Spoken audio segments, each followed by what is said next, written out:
অধিকাৰ বিচাৰি উজনি নামনি প্ৰতিবাদ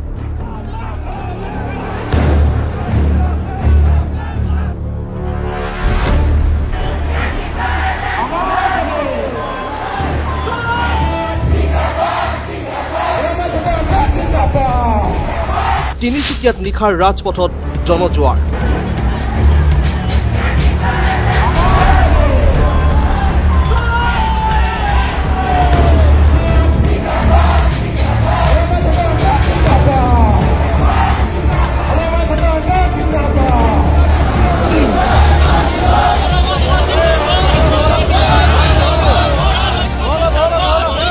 হাজাৰ হাজাৰ মৰাণ জনগোষ্ঠীৰ লোকৰ জোৰ সমদল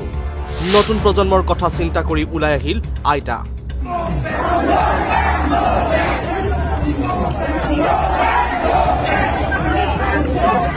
সন্মুখত 2026 নিৰ্বাচন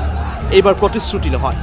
6 জনগোষ্ঠীৰ জনজাতিকৰণৰ দাবীত ৰাজ্যত এতিয়া দেখা গৈছে প্ৰতিবাদৰ জোৱাৰ বুধবাৰে ৰাজ্যৰ তিনিচুকীয়া আৰু ধুবুৰীৰ গোলকগঞ্জত নিজৰ প্ৰাপ্য বিচাৰি জোৰ সমদল উলিয়ায় তিনিচুকীয়াত মৰাণ জনগোষ্ঠীৰ হাজাৰ হাজাৰ লোকে প্ৰতিবাদ কৰাৰ বিপৰীতে গোলকগঞ্জত আগ্ৰাছৰ জোৰ সমদলত আৰক্ষীৰ লাঠি চালনা ফলত আঘাতপ্ৰাপ্ত হৈ পৰে কেইবাজনো প্ৰতিবাদকাৰী চিকিৎসালয়ত চিকিৎসাধীন কেইবাজনো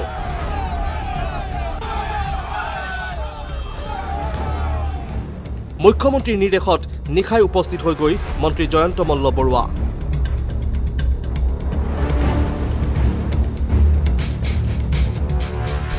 নিশা এছএছপি লীনা দলেৰ বাহন আগুচি ভিন্ন শ্লোগান দি সাব্যস্ত কৰে প্ৰতিবাদ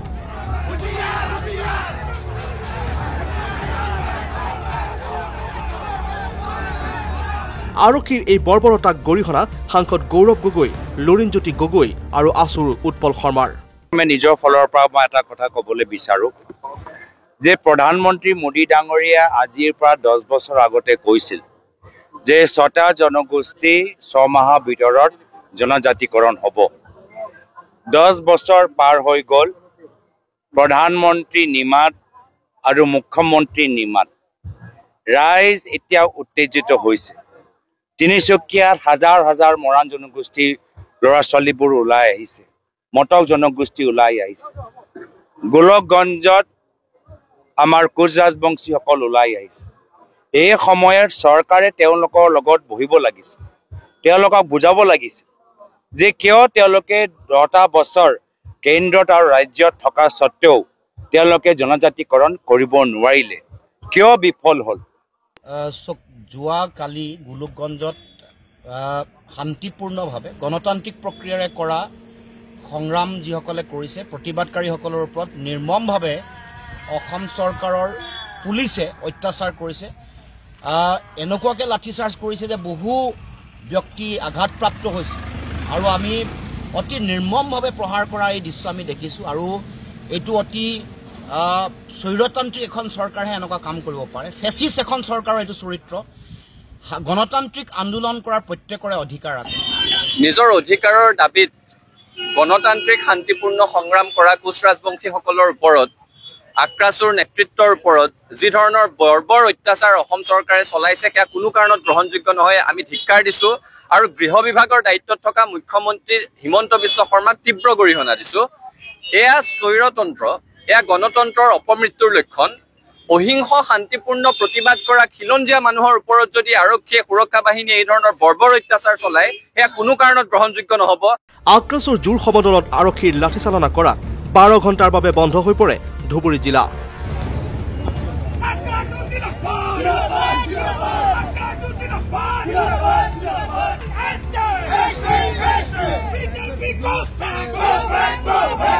ঘটনাক লৈ দুগৰাকীকৈ আৰক্ষী বিষয়াৰ বিৰুদ্ধে ব্যৱস্থা গ্ৰহণ কৰিছে চৰকাৰে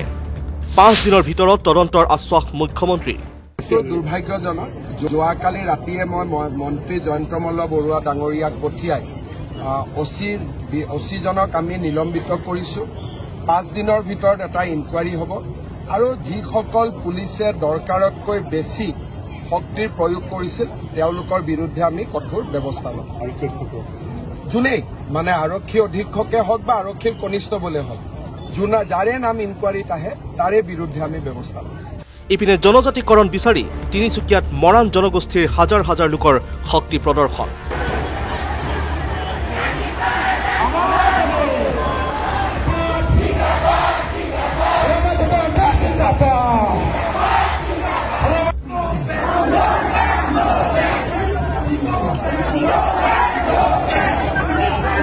চৰকাৰে বাৰে বাৰে কৰি আহিছে বঞ্চিত